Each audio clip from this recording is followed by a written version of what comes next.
созидательно, последовательно, если у него у самого хорошее воспитание и здоровое мышление.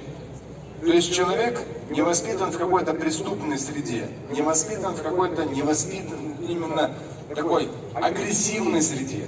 Он воспитан как человек благородный, разумный, человек последовательный, дисциплинированный, уважающий других людей, ценности, взгляды, иные взгляды.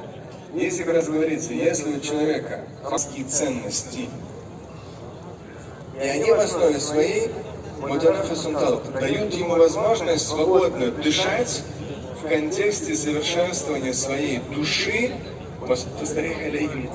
и ощущение такое слово, как стабильность, да, уравновешенность, некое внутреннее равновесие, гармония с собой.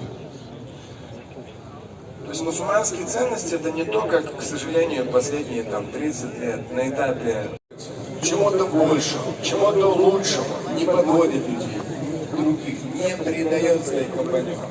Семьянин воспитывает своих детей. Возвеличивает, проговаривает бессмертное созидание и благодаря Всевышнему за то хорошее, бесчетное, что он тем более любому человеку дает.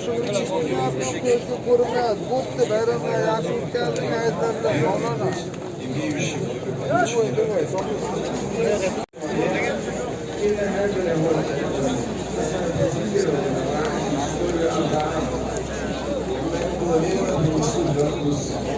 он через это прошел.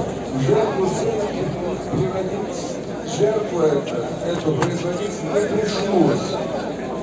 Это было заменено, жертва сына была заменена жертвенным животным. И слышно здесь как раз 106-м. После того, как Авраам проходит через это испытание благополучно, Всевышний подчеркивает, это было тяжелое испытание. Но приносить жертву сына не пришлось.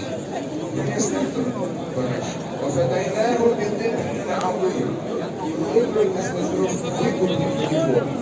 его сына. Великим, по своему смыслу значения, жертвоприношение.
От кого?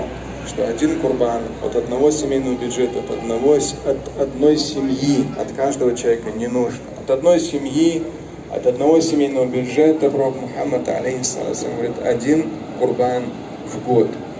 Мясо жертвенного животного делится на 3 части, 1/3 малоимущим, 1/3 близким, родным, знакомым, соседям, 1/3 остается дома. Вы можете в том числе и сами это сделать, кого-то попросить отправить деньги, чтобы это сделали где-то в сельской местности. Если это Москва, то в Подмосковье есть специализированные места. Либо через фонд, тот же самый московский фонд Закат, они уже все это как бы в определенной системе. Вот и сбор, вот и заклание от имени каждого человека, и мясо передается малоимущим. С точки зрения заклания жертвенного животного. Но также может быть и 2-й день, завтра, и 3-й день, послезавтра, до захода солнца. А в шафиитском мазхабе даже 4-й день до захода солнца. Так что в этом вопросе тоже выстроите какую-то спокойную упорядоченность, чтобы все это сделать спокойно, осознанно, возможно, даже вместе с детьми, чтобы дети тоже к этому ритуалу, важному такому элементу, религиозному тоже приобщались и понимали, что к чему и зачем.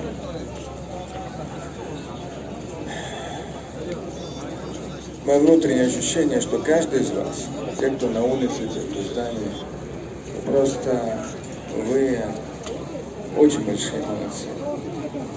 В Москве плюс-минус 15 миллионов человек. Среди них мусульман плюс-минус 3 миллиона.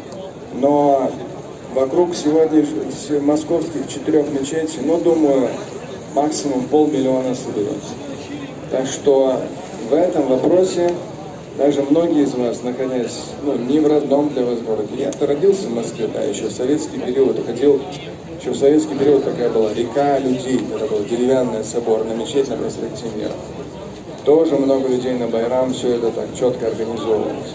Но вы большие молодцы, Всевышний, вот за каждый ваш шаг, то, что вы ночью рано встали, тут перекрыто, там перекрыто, пока дошли, пока зашли, по сути дела, всего лишь ради 2 ракатов праздничной молитвы.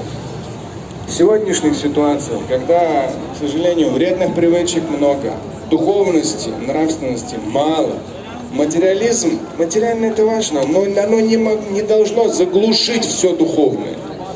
Поэтому вы большие молодцы, пусть Всевышний примет триллионнократно приумножит. И иншалла, чтобы наш приход, наше присутствие на праздничной молитве были очень важны, в том числе причина для божественного благословения, чтобы наши дети